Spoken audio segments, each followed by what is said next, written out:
अस्सलाम वालेकुम नाजरीन, मैं हूं इरफान हैदर। पिछले एक महीने के अंदर हम देखें तो ना सिर्फ पहले तो ये है कि ट्रंप ये कहा करते थे कि फील्ड मार्शल यूं है, इतने अच्छे हैं, इतने काबिल हैं। हम बरतानिया और अमेरिका के अगर जो सहाफ़ती इदारे हैं और बड़े क्रेडिबल सहाफ़ती इदारे जिसमें the economist, the diplomat, Washington time, financial time, foreign policy, ये साथ-साथ मैं आपको स्क्रीनशॉट भी दिखा देता हूँ। ये सब ये कह रहे हैं कि पाकिस्तान इस वक्त उड़ान भर रहा है। खारजा पॉलिसी पाकिस्तान की हिस्ट्री की मैं खुद ये तजर्बा अपने तजर्बे की बुनियाद पे बता सकता हूँ कि पाकिस्तान की तारीख की सबसे बुलंद तरीन सतह पर इस वक्त खारजा पॉलिसी मौजूद है। हमने एक वक्त वो भी देखा जब इमरान खान साहब कॉल करते थे बाइडन को, वो फ़ोन नहीं उठाते थे। जब उन्हें मैसेज दिया जाता था वो बात करना पसंद नहीं करते थे। उसके बाद हमने देखा कि मोदी को फ़ोन किया गया, बाकायदा खबरें आई पाकिस्तान की जानिब से, उस वक्त के वज़ीर आज़म इमरान खान की जानिब से, लेकिन उसने बात करना गवारा नहीं किया। इस वक्त पूरी दुनिया पाकिस्तान की तारीफ़ करती हुई नज़र आती है, वज़ीर आज़म शहबाज शरीफ की और फील्ड मार्शल आसिम मुनीर की। इस दौरान 23 दिसंबर को कुछ दिन पहले, यानी आज 26 है, तकरीबन 3 दिन पहले बरतानिया में ब्रेडफोर्ड वहाँ एक मुज़ाहरा होता है तहरीक इंसाफ की जानिब से, और तहरीक इंसाफ का हक है वो कहीं भी एहतजाज कर सकते हैं। ये एहतजाज मुनफरिद क्यों था? मुनफरिद इसलिए था कि मैं आपको एक वीडियो दिखा देता हूँ। उसमें खातून है तहरीक इंसाफ की जो खड़ी हुई मौजूदा फील्ड मार्शल आसिम मुनीर को मारने की धमकी दे रही। पहले वीडियो सुने, फिर आगे चल के इस हवाले से कुछ बताता हूँ आपको। बाकी सारे दावे करती हैं। खुदा उसको जहाज में उड़ाया था, इसे गाड़ी में उड़ाएगा कोई। ऐसे लोगों का अंजाम ऐसे ही होता है।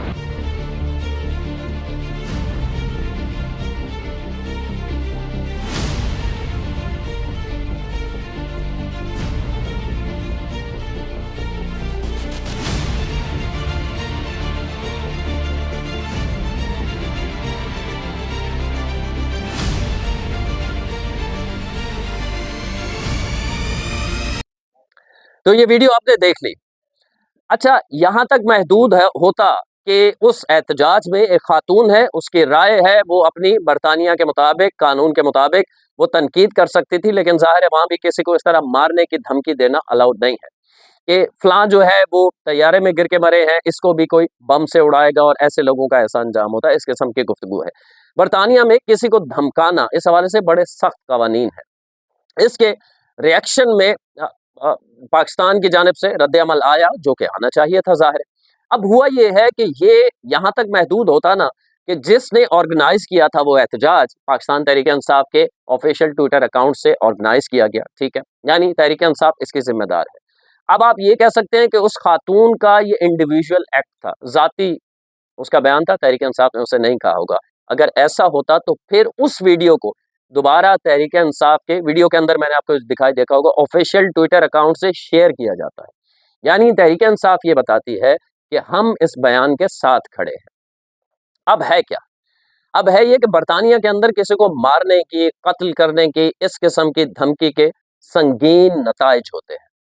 और वो संगीन नताइज किस किस्म के हो सकते हैं? जो पहला रद्द-ए-अमल था पाकिस्तान की जानिब से, बरतानवी जो पाकिस्तान में हाई कमिश्नर हैं, इस वक्त वो तातीलात पर हैं और बरतानिया गए हुए हैं। तो उनकी जगह जो कायम मकाम कमिश्नर था, उसे दफ्तर ख़ारिजा पाकिस्तान ने तलब किया और डिमाश किया गया है। डिमाश ये वो सिचुएशन होती है जो एंड कहें इसे, किसी भी कमिश्नर को, सफ़ीर को मुल्क बदर करने से पहले एहतजाजन कोई भी डिमाश करने का मतलब ये होता है कि सबसे बड़ा उस अमल के अगेंस्ट नापसंदीदगी का इज़हार होता है। यानी पाकिस्तान की स्टेट ने ये बताया है कि हमारे मुल्क के आर्मी चीफ को बरतानिया में खड़े होके अगर कोई शख्स, उसका किसी भी ताल्लुक हो जमात से, सियासत से, मज़हब से, वो अगर कत्ल करने की धमकी दे रहा है या लोगों को प्रोवोक कर रहा है, लोगों को उकसा रहा है कि इसे मार दो, तो ये संगीन जुर्म है और बरतानिया इस पे क्यों खामोश है? इसमें बरतानिया के अंदर जो है ज़ाहिर है कवानीन बड़े सख्त हैं। इसमें मैं आपको बता देता हूँ कि बरतानिया की तरफ से रिएक्शन भी सामने आ गया है। मैं इस वीडियो में आपको वो भी बताऊँगा एहसन इकबाल के साथ कल वसीम बादामी साहब के शो में क्या हुआ है। बरतानिया ने अब इस डिमाश के जो जवाब दिया है उसके नतीजे में बरतानिया की जानिब से जो कहा गया है, अगर किसी, गौर से सुनिएगा, अगर किसी गैर मुल्की हुकूमत को ये यकीन हो कि कोई जुर्म सरज़द हुआ है तो इसे तमाम मुतल्लिका मवाद बरतानवी पुलिस को फराहम करना चाहिए, इस जिम्मेदारों को फराहम करना चाहिए। जो मवाद बरतानवी कवानीन की खिलाफ वर्जी के जुमरे में आएगा, पुलिस जायजा लेगी और इसके नतीजे में फौजदारी तहकीकात शुरू की जा सकती हैं। ये कौन कह रहा है? बरतानिया कह रहा है इस सारे मामले के जवाब के अंदर। अब होगा क्या? क्या पाकिस्तान की इस वक्त जो खारिजा पॉलिसी, आप कहते हैं ना कि माजी के अंदर इस किस्म की चीज़ें वो अल्ताफ हुसैन की जानिब से हो या मोहतरमा बेनज़ीर के भुट्टो के खिलाफ जो है ज़ियाउल हक ने कोशिश की, नवाज शरीफ के खिलाफ इमरान खान ने कोशिश की, वो सियासी मामला डिफरेंट होते हैं, सियासी तनकीद डिफरेंट लेवल की होती है।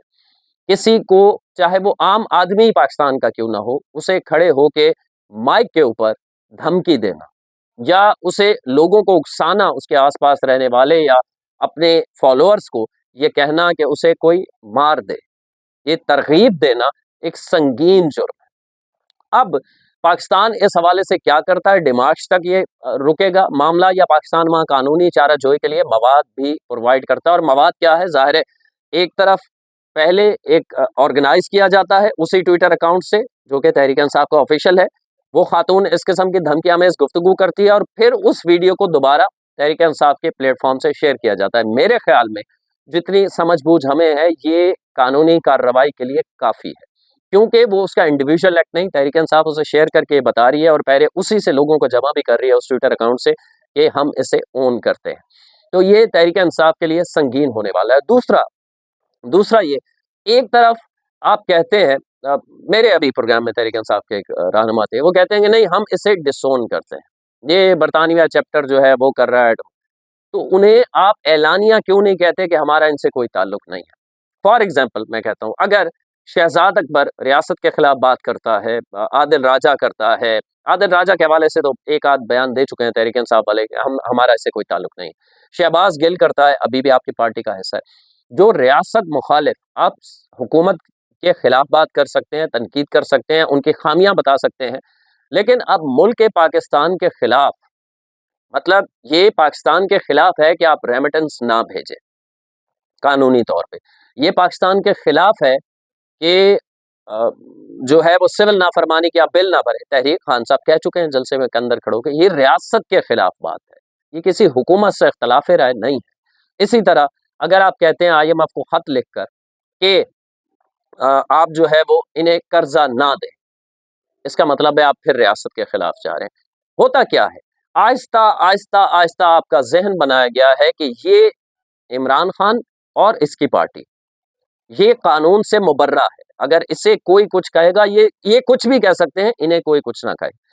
तो अब बरतानिया में देखना है कि होता क्या है। ये वो गलतियां, संगीन गलतियां हैं इमरान खान और उसकी पार्टी की, जिसकी वजह से खान साहब अब जेल में और पार्टी अब सुकड़ती जा रही है और मजीद मामला खराब होते जा रहे हैं। इसके अलावा अब अगले 2-4 दिनों में मामला सामने आ जाएगा कि मामला किस तरफ जाता है। अगर तो आसिम मुनीर वाकई इतना गलत होता तो पूरी दुनिया उसकी तारीफ ना कर रही होती। लॉजिकल सोचें, आपको उसकी शक्ल पसंद ना हो, शहबाज शरीफ की शक्ल पसंद ना हो या आपको ज़ाती इख्तलाफ हो, लेकिन ये आपको मानना पड़ेगा कि इस वक्त डिप्लोमेटिक जो महाज है उस पर पाकिस्तान भारत से, श्रीलंका से, अपने इवन के मिडिल ईस्ट की तमाम कंट्री से सबसे ज़्यादा ताकतवर साबित हो रहा है और इसको तमाम इंटरनेशनल जरीदे कह रहे हैं, ये बार-बार मैं आपको तस्वीर दिखा चुका हूँ। अब बदकिस्मती से सिचुएशन इस नहज तक पहुंच चुकी है कि जो मुल्क के खिलाफ चीज हो वो PTI के फायदे में, और जो PTI के खिलाफ चीज हो वो मुल्क के फायदे में। तो बदकिस्मती से इस नहज पे अपने आप को खान साहब लाए, रियासत उन्हें यहाँ नहीं ले गई। खान साहब ने खुद, मुझसे अभी एक साहब सवाल कर रहे थे कि मैंडेट चुराया गया, इसलिए खान साहब के अंदर गुस्सा है। तो 9 मई जब हुआ था उस वक्त तो 2024 का इलेक्शन भी नहीं हुआ था, तो आपके साथ क्या ऐसा गलत किया था रियासत ने कि आप रियासत पे हमलावर हो गए? अब ये ना कहिएगा 9 मई फॉल्स फ्लैग था, ये वो तमाम सबूत है, सब कुछ है, अदालतों में साबित हो चुका है, आप वीडियोस मौजूद हैं, आप वो देख लें। तो जब आर्मी चीफ बदला और आसिम मुनीर साहब आर्मी चीफ बने 2022 के नवंबर में, उस वक्त उन्होंने आपके खिलाफ क्या किया था? अदम एतमाद का अगर आपका इल्जाम है कि आर्मी ने करवाया है, तो वो भी भाजपा थे उस वक्त, आसिम मुनीर जिम्मेदार नहीं था। आप भाजपा के खिलाफ केस कर दें, कानूनी चाराजोई कर लें। इस मौजूदा आर्मी चीफ का कसूर क्या था? आप उसकी अपॉइंटमेंट रुकवाने के लिए क्या कुछ नहीं किया। ये कुछ ढकी छुपी बातें हैं आपकी। आपने 9 मई को फौज में बगावत करने की कोशिश की, तो ये मैं इसलिए कह रहा हूँ कि ये जितनी भी चीजें हैं, इमरान खान आपको सियासी तौर पे बहुत पसंद होगा, आपका हक है, आप उसे वोट दें, लेकिन उसकी गलत बातों को दुरुस्त ना कहा जाए। बदकिस्मती से ये सियासी जमात और इसके मैं अपनी वीडियोस में पिछले 3 साल से मुसलसल कह रहा हूँ अपने सोशल मीडिया अकाउंट्स पे कि ये वाहिद सियासी जमात है जो सबसे ज़्यादा झूठ बोलती है और इसके कायद खुद इमरान खान साहब। मैं वो झूठ गिनवा दूंगा, बहुत लंबी कतार हो जाएगी, तो उसमें नहीं जाते। अब वो आके शेर अफजल बरवत खुद कह रहे हैं, उन्होंने पिछले दिनों खुला खत लिखा है तहरीक इंसाफ को कि पार्टी पॉलिसी क्या झूठ बोलना है, वो भी यही कह रहे हैं। तो मैं 3 साल से ये बात कह रहा था। इसके अलावा एहसन इकबाल का मामला आ जाए जी, एहसन इकबाल के साथ जो कुछ कल वसीम बदामी के शो में हुआ, जिस तरह बंद करवाया गया, मैंने उसी वक्त नून लीग से भी जानने की कोशिश की करीब जो लोग हैं, और उसी वक्त मैंने ज़ाहिर वसीम बदामी का प्रोग्राम था तो उसकी टीम की तरफ भी कोशिश की कि ये हुआ क्या है, ज़ाहिर है उनको मालूमात होगी। तो ये बेसिक घरेलू मामला था, एहसन इकबाल साहब के साहबजादे और उनका मामला। तो मामला क्या था मुझे पूरा पता है, ज़ाहिर है वो किसी की पर्सनल लाइफ है, उनकी जिस तरह अब ये कहा जा रहा है कि वो एहसन इकबाल साहब कह रहे हैं बच्चों का मामला था तो बच्चों की आवाज़ तो नहीं थी। तो भाई एहसन इकबाल साहब के बच्चे जो हैं वो 8-8, 9-9 साल के नहीं हैं। एहसन इकबाल खुद जो हैं वो 65 प्लस हैं, तो ज़ाहिर है उनके बच्चे जो होंगे वो 25-23 साल के होंगे ना माशाल्लाह से। तो इसलिए एक रौबदार आवाज़ आई, बंद करें इसे। तो ये मामला वालिद और उनके दरमियान का है। इसे अगर इस तरह आप बना रहे हैं कि फ़ौज ने बंद करवा दिया, ये बंद करवा दिया, तो थोड़ा लॉजिकल सोचें। अगर किसी और ताकत ने बंद करवाया होता तो चंद मिनट के बाद दोबारा एहसन इकबाल ने वसीम बदामी के शो को ज्वाइन कर लिया, वो ज्वाइन क्यों करते? तो थोड़ा-सा लॉजिकल सोचने की भी ज़रूरत है। कुछ और मालूमात है मेरे पास अगली वीडियो तक के लिए। अल्लाह ने के बाद।